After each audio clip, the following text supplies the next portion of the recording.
My dear students, welcome back to our channel.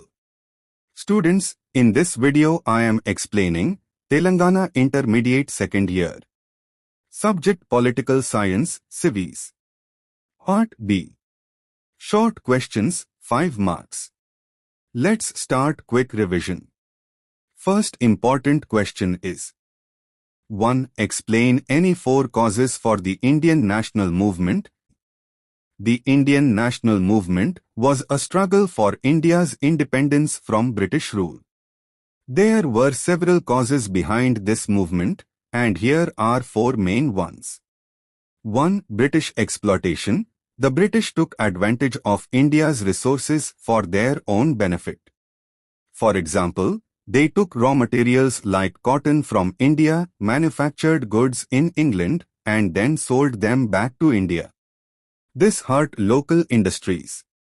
2. Social and economic inequality. The British rulers treated Indians as inferior and did not provide equal opportunities. Indians were denied good jobs and education, while the British enjoyed privileges. 3. Introduction of British laws. The British passed laws that were unfair to Indians. The Rowlatt Act, 1919, for instance, allowed the British to arrest Indians without trial, which led to widespread anger and protests. 4. Inspiration from other countries. Other countries like America and France had fought for their freedom, and their success inspired Indians to demand their rights as well. For example, the American War of Independence, 1776, and the French Revolution, 1789, motivated Indians to fight for their own freedom. In conclusion, these causes created a strong desire for independence, leading to the Indian national movement, which eventually resulted in India gaining independence in 1947.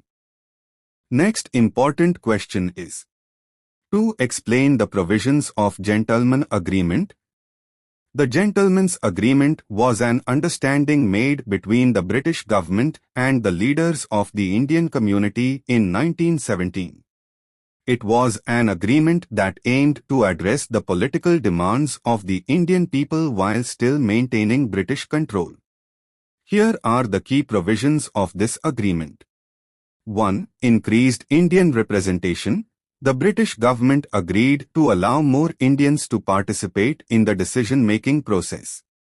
This meant that more Indians could be included in government positions, like the Viceroy's Executive Council.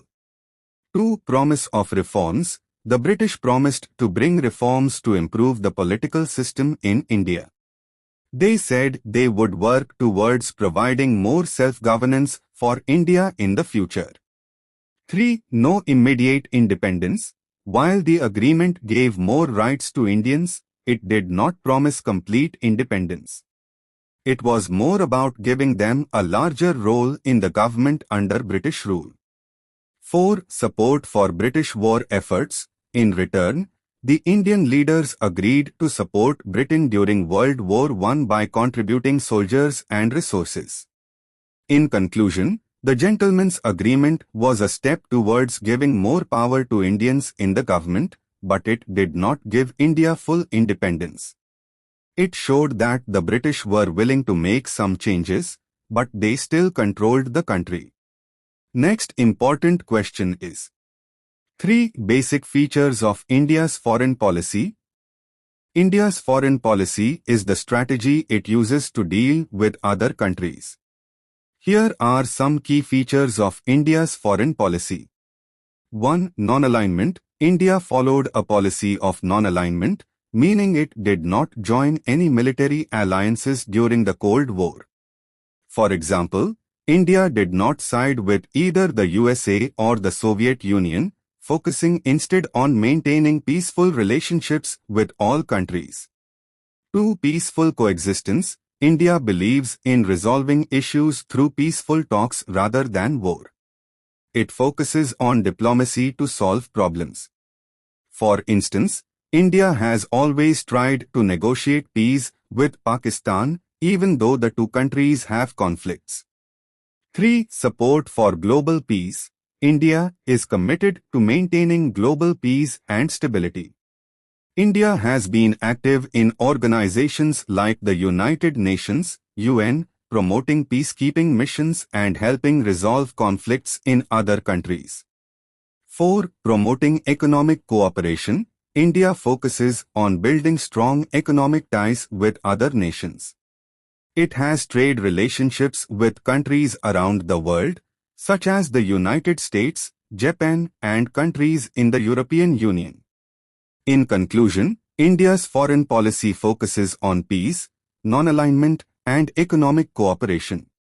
It tries to maintain friendly relations with all nations while working for global stability. Next important question is 4. What is smart governance? Smart governance refers to an approach of governance that uses technology and modern tools to improve efficiency, transparency, and accountability in government services. The word SMART stands for 1. S. Specific. Government policies should be clear and focused on solving particular issues. For example, a policy aimed at improving the quality of education should have clear goals, like increasing the number of trained teachers in schools. 2. M. Measurable. The success of policies should be measurable. For instance, the government can measure the success of its health schemes by looking at the number of people who get free medical treatment. 3. Achievable. The goals set by the government should be realistic and possible to achieve. For example, setting a target to build new roads in a city within a year is an achievable goal. 4. R. Relevant. Policies should be relevant to the current needs of society. For example, digital literacy programs are highly relevant today as technology becomes a major part of everyday life. 5. T. Time-bound. The government should set time limits for achieving goals. For instance, completing a new bridge in 2 years is a time-bound goal.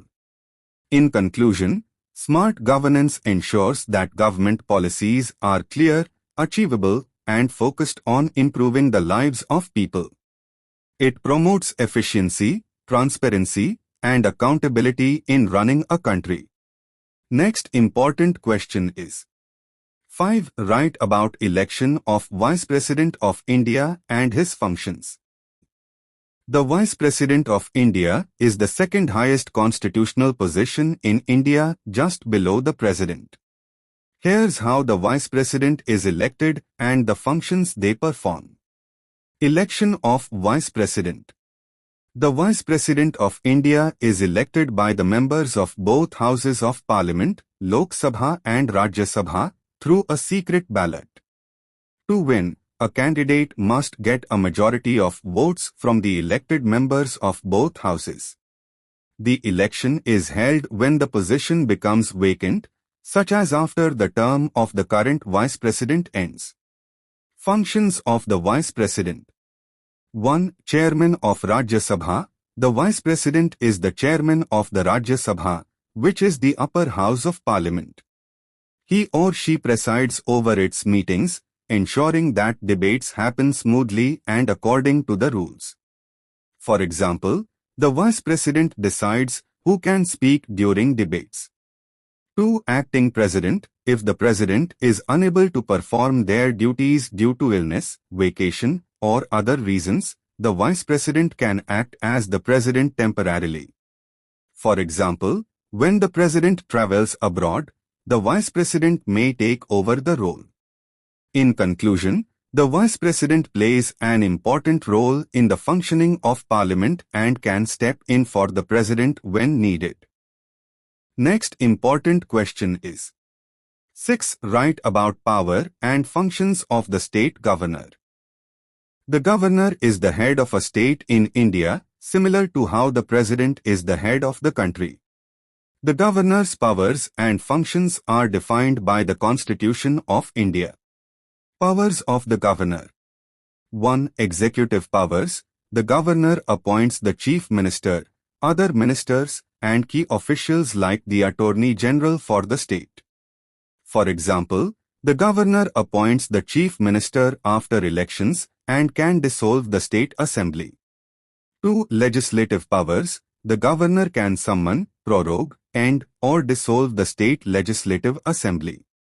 For instance, the governor can call a special session of the state legislature if needed. 3. Judicial powers. The governor can grant pardons, reprieves, or reduce sentences. For example, the governor can reduce a prisoner's sentence under certain circumstances. 4. Discretionary powers.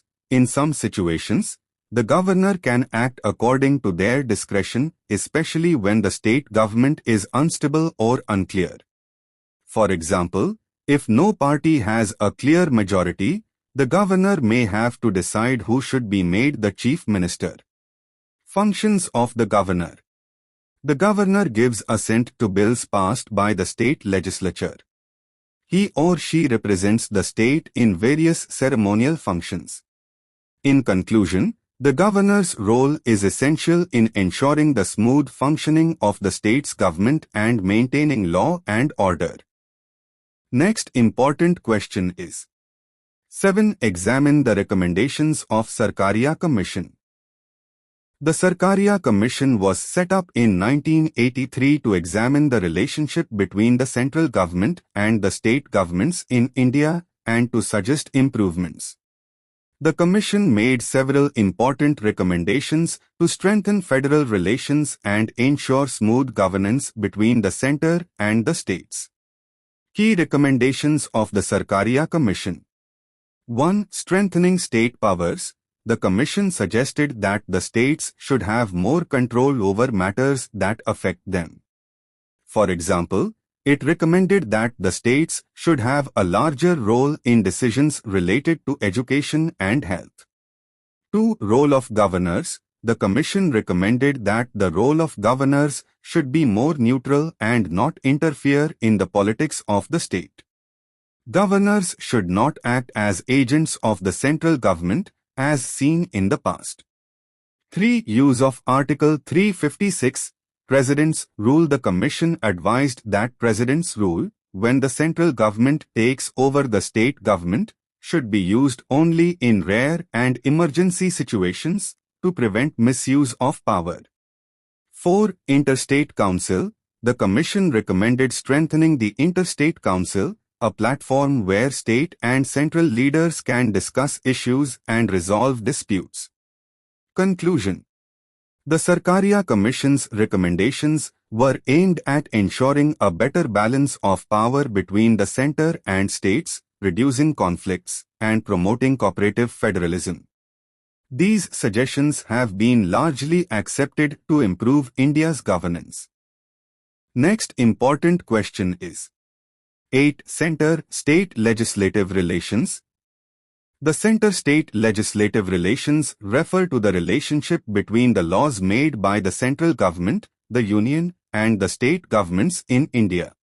The Constitution of India divides the powers to make laws between the center and the states into 3 lists. 1. Union list. This list includes subjects on which only the central government can make laws, like defense, foreign affairs, and currency. For example, the law on national security is made by the center. 2. State list. This list includes subjects on which only state governments can make laws, like police, public health, and agriculture. For example, laws about farming practices are made by the state. 3. Concurrent list. This list contains subjects where both the center and state governments can make laws, such as education, marriage, and criminal law.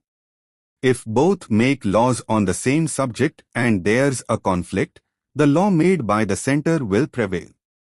For example, both the center and states can make laws on pollution control.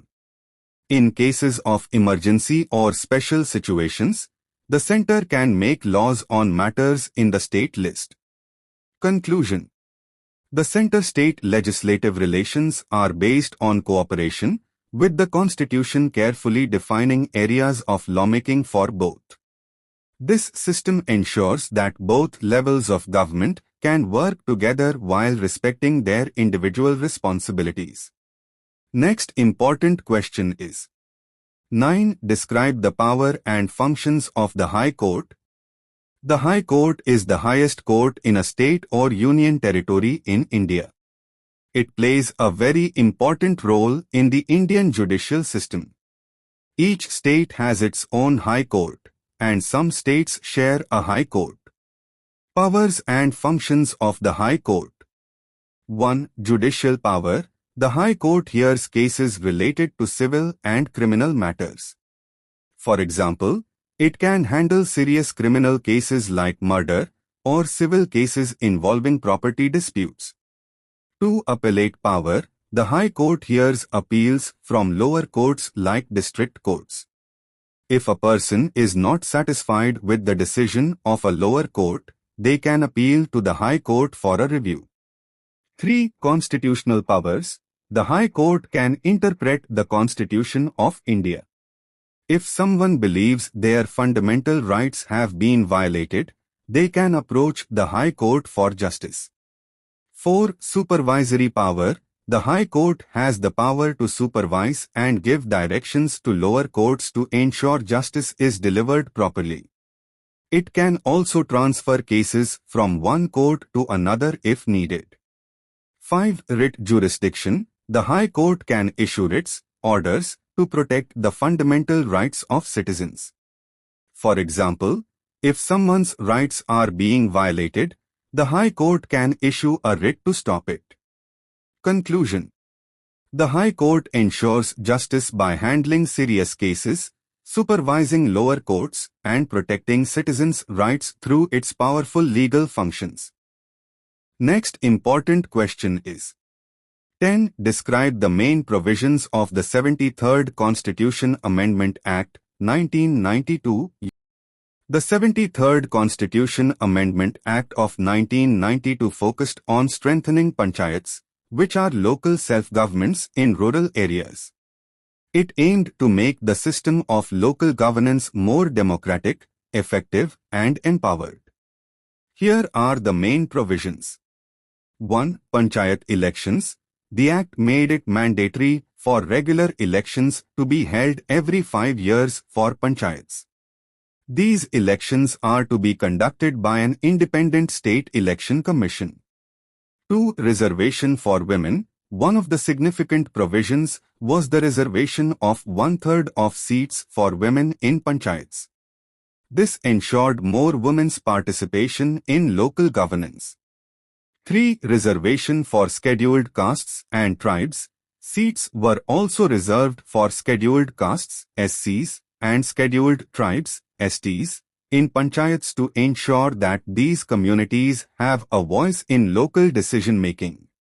4. Three-tier system. The panchayat system was structured into 3 levels: Gram Panchayat, village level, Panchayat Samiti, block level, and Zilla Parishad, district level. This helped in decentralizing power and improving governance at the grassroots level. 5. Powers and functions. Panchayats were given powers to plan and implement schemes related to local development like water supply, education, and healthcare. Conclusion. The 73rd Amendment aimed at strengthening grassroots democracy by ensuring greater participation, especially of women and marginalized communities, in local governance and development. Next important question is 11. Explain powers and functions of Chief Minister. The Chief Minister, CM, is the head of the state government in India and holds significant powers and functions. The CM is appointed by the governor and is usually the leader of the party that has the majority in the state legislature. Powers and functions of the Chief Minister. 1. Executive powers. The CM is responsible for the administration of the state. For example, the CM decides on the implementation of state policies, plans, and programs, such as improving education or healthcare. 2. Legislative powers. The CM plays a key role in the legislative process.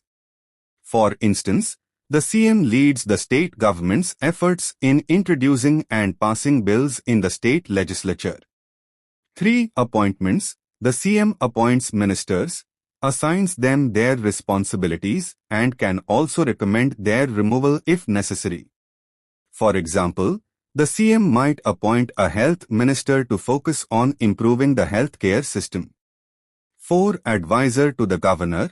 The CM advises the governor on matters relating to the administration of the state. For instance, the CM helps the governor in matters like calling meetings of the state cabinet. 5. Crisis management. During emergencies like floods or unrest, the CM takes immediate action to ensure public safety and order. Conclusion. The Chief Minister plays a central role in the governance and administration of a state, managing both political and administrative functions to ensure development and public welfare. Next important question is 12. State legislative relations.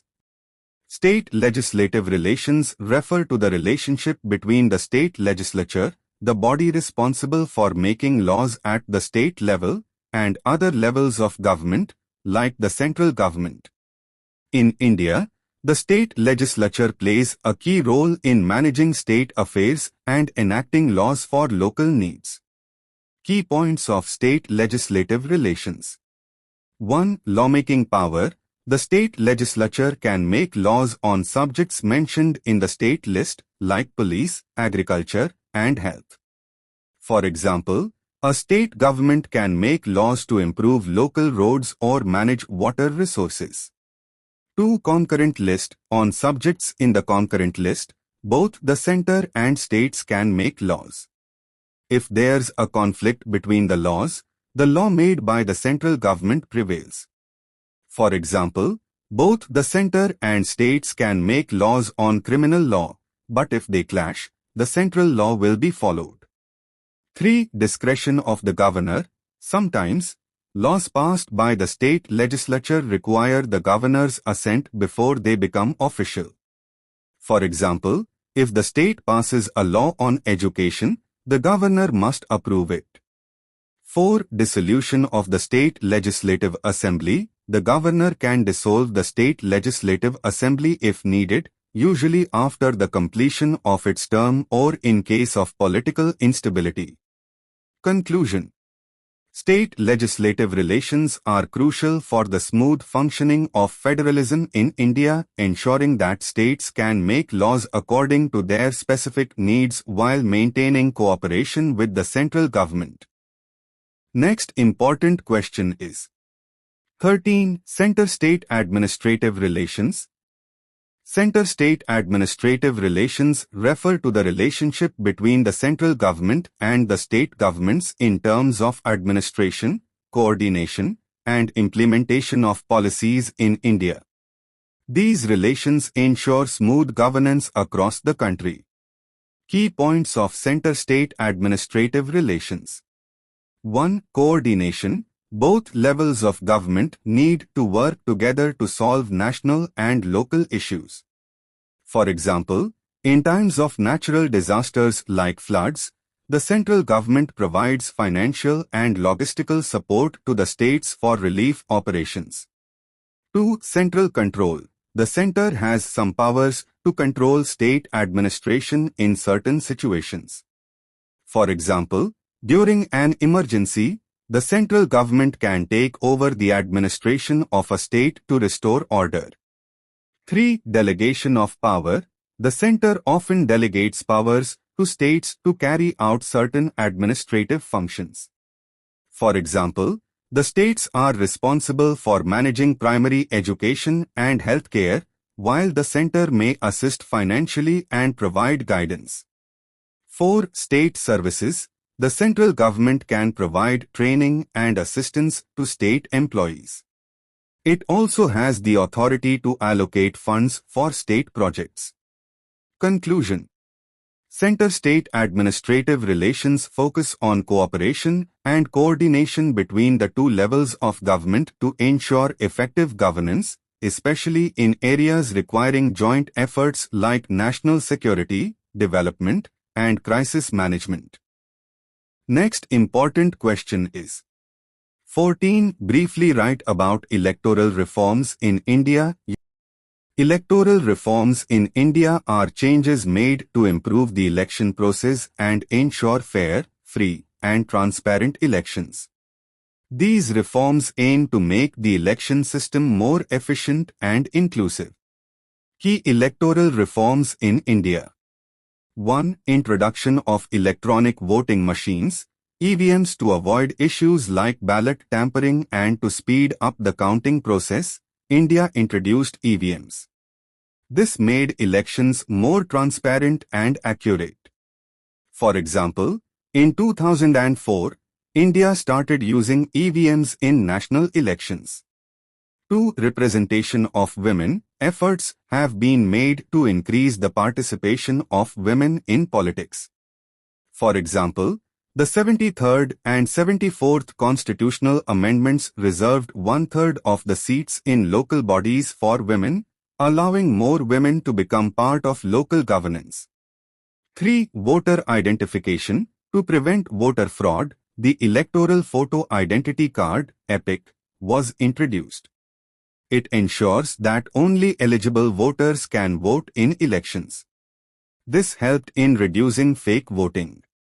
4. Free and fair elections. The Election Commission of India, ECI, has introduced rules to ensure free and fair elections, such as monitoring election expenses and controlling the use of money and muscle power during elections. Conclusion. Electoral reforms in India have improved the election process, made it more inclusive, and helped ensure that elections are fair and transparent. These changes continue to strengthen democracy in India. Next important question is 15. Elucidate various types of terrorism in Indian context. Terrorism in India refers to violent acts carried out to create fear and achieve political, religious, or ideological objectives. In India, terrorism takes various forms, and these are often linked to different causes. Types of terrorism in India. 1. Cross-border terrorism. This type of terrorism is carried out by groups based outside India, often with support from foreign countries. For example, the 2001 Indian Parliament attack and the 2008 Mumbai attacks were linked to terrorist groups from neighboring Pakistan. 2. Religious terrorism. Some terrorist activities are carried out by extremist groups who claim to protect or promote a specific religion. For example, attacks by groups like the Sikh extremists in the 1980s, like the Operation Blue Star violence, targeted both religious and political goals. 3. Left-wing extremism. This form of terrorism is led by groups like the Maoists, Naxalites, who use violence to overthrow the government and establish a communist rule. They mainly operate in rural areas, attacking government officials and infrastructure.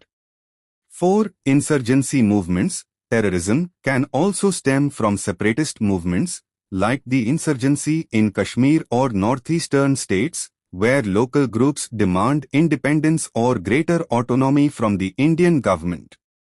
Conclusion. Terrorism in India comes in many forms, including cross-border, religious, left-wing extremism, and separatist insurgencies. All these types of terrorism pose challenges to national security and require strong measures to combat them.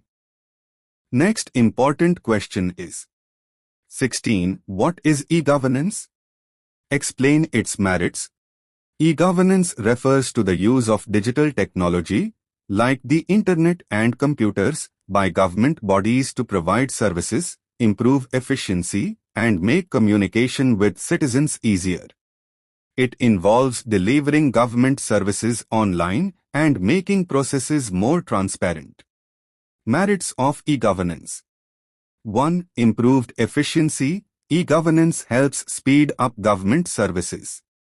For example, citizens can apply for certificates, like birth or income certificates, online, reducing the need for long queues and waiting times.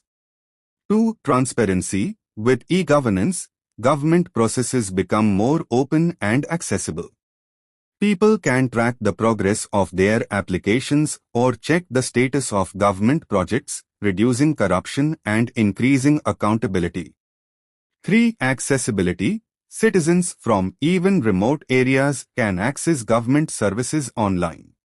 For example, a farmer in a village can check government schemes or apply for subsidies through a computer or smartphone. 4. Cost savings. E-governance reduces the need for physical paperwork, saving costs for both the government and citizens. It also reduces the time spent on manual tasks. Conclusion. E-governance makes the government more efficient, transparent, and accessible to all citizens, especially in rural or remote areas. It improves service delivery and helps reduce corruption, benefiting both the government and the public. Next important question is 17. Describe the legislative relations between union and states. Legislative relations between the union and states refer to the division of powers and responsibilities between the central government, union, and the state governments in making laws. These relations are outlined in the Constitution of India. Key points of legislative relations. 1. Union list. The union government has the exclusive power to make laws on subjects in the union list. These include important areas like defense, foreign affairs, and currency. For example, only the union government can make laws on national security. 2. State list. The state governments have the power to make laws on subjects in the state list, which includes matters like police, agriculture, and local government. For example, a state can make laws on land reforms or managing local health services. 3. Concurrent list. Both the union and states can make laws on subjects in the concurrent list, like education, criminal law, and marriage. If there's a conflict between union and state laws on the same subject, the union law prevails. For example, both the union and state governments can create laws on pollution control, but the union law will take precedence if there is a conflict. 4. Residuary powers. Any subject not mentioned in the union, state, or concurrent lists falls under the union government's power. Conclusion. The legislative relations between the union and states in India ensure that both levels of government have clear areas of responsibility, with some shared powers. This division helps maintain harmony and allows both levels to work independently on their specific issues. Next important question is 18. Write a note on the significance of 2nd June 2014. 2nd June 2014 is a significant date in India's history because it marks the formation of the Telangana state. On this day, Telangana became the 29th state of India, created by reorganizing the state of Andhra Pradesh. Background. The demand for a separate state of Telangana had been a long-standing issue, with many people in the region feeling that they were being neglected and their needs were not being met by the government of Andhra Pradesh. The movement for Telangana gained momentum in the 2000s led by political leaders and student organizations who wanted more control over their resources and governance. Creation of Telangana. On 2nd June 2014, the Telangana Reorganization Act 2014 came into effect, officially creating Telangana as a new state. Hyderabad, the capital of the former state of Andhra Pradesh, became the joint capital for both states for 10 years. Significance. The creation of Telangana was a historic moment because it showed how democratic processes could address the demands of people through peaceful means. It also marked the end of a long struggle and led to improved local governance and development in the region. Conclusion. 2nd June 2014 is a crucial date for India as it marks the birth of Telangana, which was created after years of struggle and is now contributing to India's growth and development. I hope you understand easily each question. All the best, students, for your upcoming exam. For other subject quick revision. Important questions. Previous question papers. And syllabus. Links are available in description. Check out once. Thank you for watching. Like and share this video with your friends.